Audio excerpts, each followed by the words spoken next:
I have 16 things to share with you today. Some of them are big, some of them are small, but these are all things that I have decided to stop spending my money on.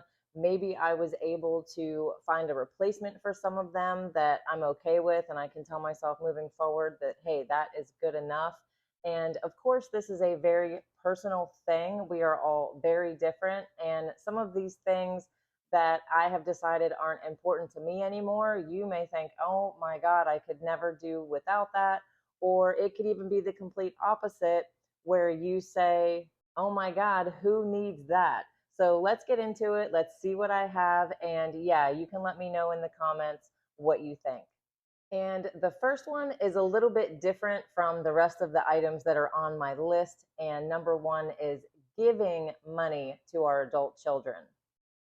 When you get to this certain point in your life, and for us it was in our mid 40s, by then we felt like we had sacrificed, we worked the long hours, we had worked holidays, we missed important moments with family, we missed important moments with each other, and we did this for what exactly? To finally feel like we made it, we think. Obviously, my husband and I, we talk about this a lot now. And looking back, we think to ourselves that we were just in a fog. We were so busy with working to pay, just a cycle of work, pay, that there was no actual time for us to ever stop and think about what we were doing. And in that fog, and it's not our kids' fault, it's all that they knew. But if they called us with anything from a slight inconvenience all the way up to a personal crisis, we fixed it, and we fixed it quickly. We Venmoed, we Zelled, we PayPal'd. I mean, that's part of making it, right? Being able to help the ones that you love. But once the decision was made that we wanted to get completely out of debt, this was one of those things that we had to change. And honestly, it was probably the hardest thing for us to change. But we have very independent kids. They are all very resourceful. They all work very hard. We honestly weren't giving them the credit that they deserve. So now things are a bit different with our adult kids. If they need our help, obviously we help them out. But now there is a repayment plan, and they cannot borrow any more moving forward until the other loan is paid in full. Okay, so let's switch gears to some lower price point items, and that will be number two, expensive shampoo and hair products. So a couple years ago, I purchased a birthday gift for my youngest daughter from Sephora, and they usually send you a few samples of some other products, and they sent me a sample of this very expensive shampoo. I used it, I loved it, and I started to purchase it. They are very small bottles with a very big price tag. Is it good? Yes, very. I'm not going to say that it isn't. Do I need it? No, I definitely did not need it. So I have been trying different brands. I'm currently using this one that I found on Amazon. I love the smell of coconut, and I think that my hair looks perfectly fine, and I am saving a ton of money. And the lesson here for me is do not ever use Sephora's samples ever again. Okay, and number three is expensive face creams. Now, I don't buy these a lot. I don't have a ton of them, and I certainly don't buy them often. But I think what was happening was I was telling myself, hey, Jen, you just turned 50. It is time for you to have a really good skincare regimen. And by good, that means expensive, because that equals good, right? Now, this one was my most recent, and I had it once before. And you know what's funny is I think that I was romanticizing it in my brain because it is nowhere near as good as I remembered it being. I had somehow convinced myself that I loved it, but I actually don't. So this is the one that helped me make the decision. No more pricey or expensive face cream. I think that I have decided to lean more towards staying hydrated, eliminating stress in my life, and making sure that I'm making time to work out. And those things can be my 50 plus skincare regimen routine. Okay, number four is nails, lashes, and hair extensions. Now, as I sit here with hair extensions currently in my head, I'm going to tell you why I'm not going to be spending money on these any longer. And remember, all of this is a process. I had to go through each one to get myself to realize all of this because I do learn everything the hard way. That's just how I am. And let's start with nails and lashes because those basically ended at the same time. Now, of course, we have the time and the money, and those are very obvious reasons to not get your nails and lashes done, right? But no, not me, not even when I was trying to get out of debt. I continued to go every 2 weeks and spend my time and my money on both of those things, the nails and the lashes. But once I left California and moved back to Florida, I was having a very hard time finding anyone that could do either one of those things the way that I liked them. So I just took that as a sign to stop going and stop wasting my time and money on both of those things. So those have ended. And was it weird? Yes, especially the lashes. I had them for over 2 years consistently. So I had this like distorted view of my face, but I got through it. It took a couple months, but my natural lashes did finally come back, and I'm perfectly okay with them. The same thing with my nails. I have short painted nails, and I'm perfectly fine with that. And you know what? I don't even use the gel polish. I just use the good old kind that you have to sit and wait about 20 minutes for them to dry. And I have actually found that that is a good thing. I need to sit every once in a while for about 20 minutes and do nothing. Okay, so let's move on to the hair extensions. I have also had these in, I want to say, for a few years at this point. And again, when I moved to Florida, I did have a hard time finding someone, but I did eventually find someone that knew how to do them. And I kept them going, as you can see. But after a while, long story short, I started to itch like under here and over here on the side. So I don't know if I was allergic to the beads or if they were placed improperly. I have no idea, but I had them taken out. And they were out for a while. I would say maybe 5 to 6 months. And again, that was another adjustment period of having to get used to myself not having such long and thick hair. I will admit I had kind of some feelings about my natural hair. But again, I think that was just another distorted view that I had of myself because I had these in for so long. Well, as soon as I started being okay with it all, here comes a family wedding. And what do? I decide to get them put back in. Who cares that I might be allergic to them? Well, they have been in for about 3 weeks or so now, and I already know that I do not want them any longer and I will never get them put in again. I had forgotten how bulky they are. They are heavy on your head. They're annoying to take care of. I can't just enjoy being in the pool. I can't wash my hair and let it dry naturally. They are just not worth it to me anymore. But again, I think that I romanticize things like nails, lashes, and hair. And in my mind, I convince myself that somehow I look better with these things. And I just had to learn the hard way. It's not all about vanity, right? And staying on hair, I have not had my hair colored since February of last year. I'm going on 16 months. I am full on into the gray journey. I have had a few moments of questioning this decision, but I am okay with it. I actually am starting to like my gray hair. So I think that I can finally say now that after all of the money spent, all of the time spent driving to these appointments, all of the time spent sitting there, I am finally done with all of the beauty appointments. No more nails, lashes, color, or extensions. From now on, it is going to be all natural Jenn. I'm going to go easier on myself. I'm going to stop worrying about this beauty standard that I don't even know who came up with. And I'm going to remember that my gray hair, that maybe is not as voluminous as I would like, is perfectly okay. My short painted nails are okay. My natural lashes are okay.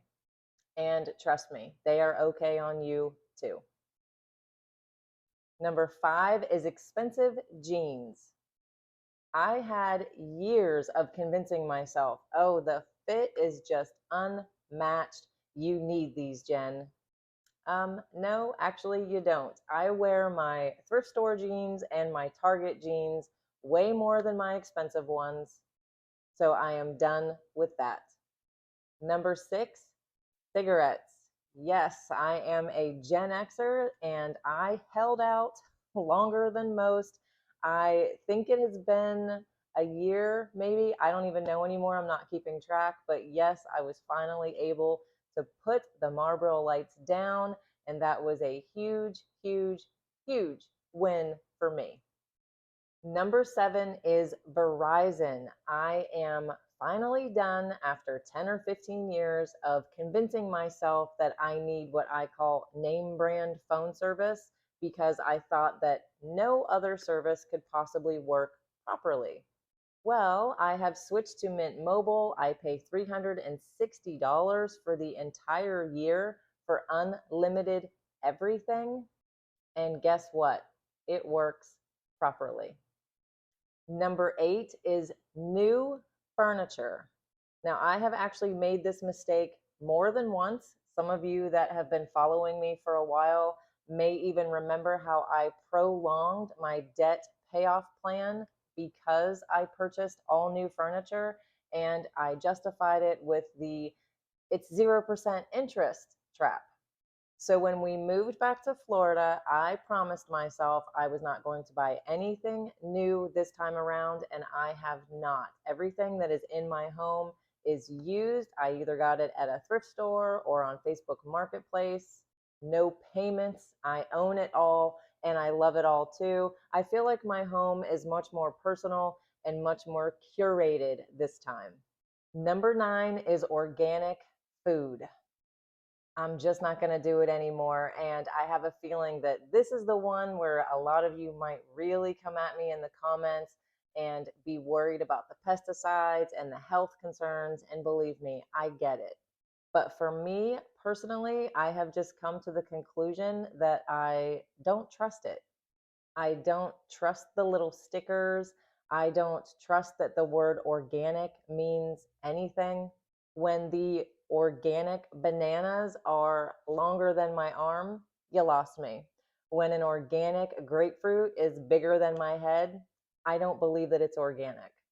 I have made the decision to buy what I think looks the best to me for the best price, organic or not. Number 10 is expensive sunglasses. Years ago, I bought a pair of really nice Oakleys and I spent $250 on them. I had them for one afternoon. I went out for a drink with one of my friends. We left the restaurant. I left them on the table. When I got to my car, I realized that I didn't have them. I went right back in. Only 5 minutes had passed. But yes, you guessed it, someone had already snagged them up. Sunglasses just get lost or forgotten way too easily. I've lost them riding on boats, riding on jet skis, swimming in the ocean, and yes, at restaurant tables. So now I buy $15 sunglasses, and guess what happens? I never lose them. Isn't that ironic? Number 11, services that I can do myself. And again, this was just one more thing that we justified as normal. We work hard already. Let the lawn guy cut the grass. We're just going to forget. So let the pest guy spray on his schedule. We want to enjoy our weekend. So let's just take the car to the full service and be done with it. And this just goes on and on, right? There are so many things that we can do ourselves, but we just keep paying extra for it. And now we're just adding on things like delivery fees. We pay more per item. We have to add tip. And here's the thing that I think we finally realized. When we are paying other people to cut our lawn, walk our dog, get our groceries, you have to pay more, right? Which means we had to work more to make the money to pay more. So we thought we were saving time by letting others do the job, but really we're just having to spend more time at our job so we could pay them to do their job. The other thing that I've noticed is my car has never been cleaner and my lawn has never looked better because no one cares about your stuff the way that you do. Number 12 is my car insurance. And again, I think that this will be one that I get a lot of naysayers in the comments. But yes, I have lowered my car insurance. My car is paid off. I also work from home. So I have recently made this decision for myself. I'm not advising others to do this. It's just what works for me. I limited the coverage from what it was before. I raised the deductible. I eliminated the tow truck roadside assistance and the rental car coverage. That's something that may change in the future. I'm not sure, but for now, I'm okay with it. Number 13, all the smell good stuff. No more candles. I used to buy them a lot. I loved to light them after I was done cleaning the whole house. If we were having company over, maybe if we were just having a few drinks, we would light them. But now I have like 2 of them in the house and they're basically for show. I have not lit either one of them, I don't think. And because of health concerns for my dog Uhtred, I have also removed all of the plug-in ones that were in the walls. I don't buy those any longer. I don't buy scented lotions or sprays or hand sanitizers from Bath and Body Works anymore. I don't buy the expensive hand soaps. Those were probably the thing that I purchased the most. There were times when I would place an order for $200 a pop for hand soap.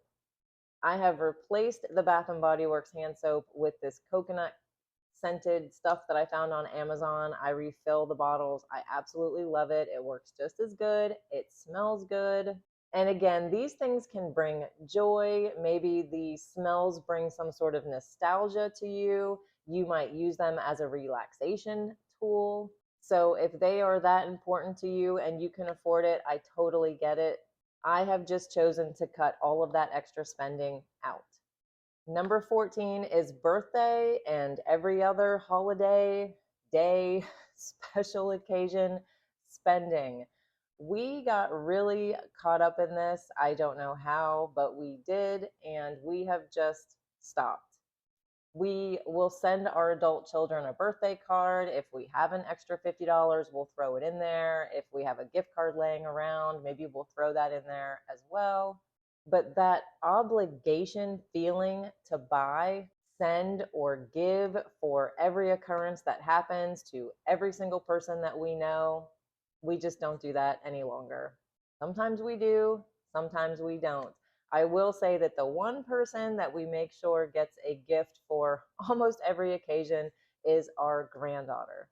Number 15, excessive tipping. Now, I didn't say tipping, I said excessive tipping. And I feel like we all know what I'm talking about here, right?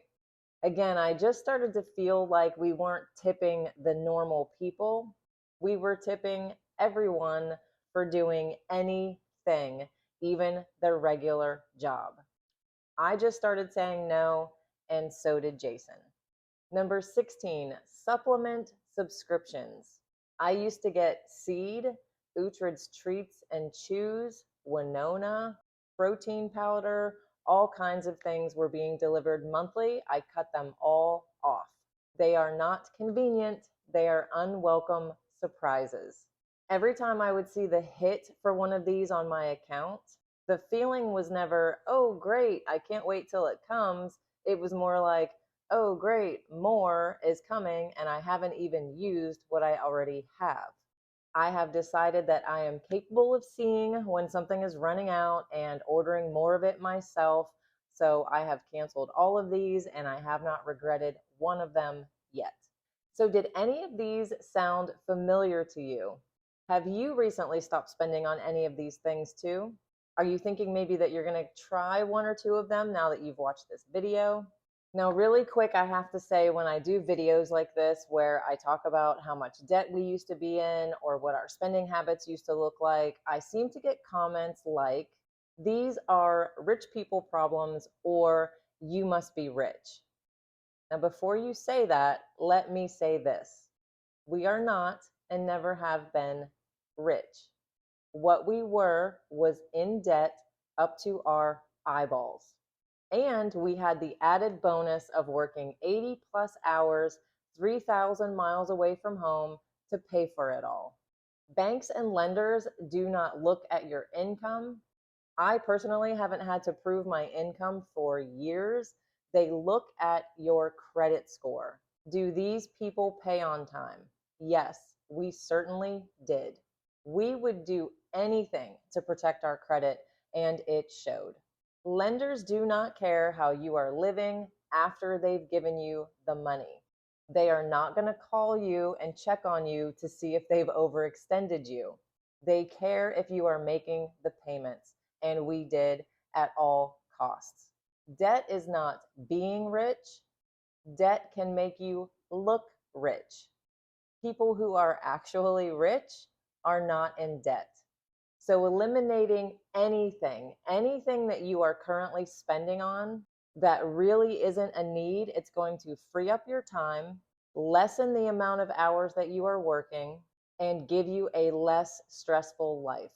That is being rich, and that's the kind of rich that I am now, in time and in freedom. I had a lot of ups and downs while we were paying off our consumer debt. And I've tried my best to make the no buy challenge a way of life for me now for the past 4 years.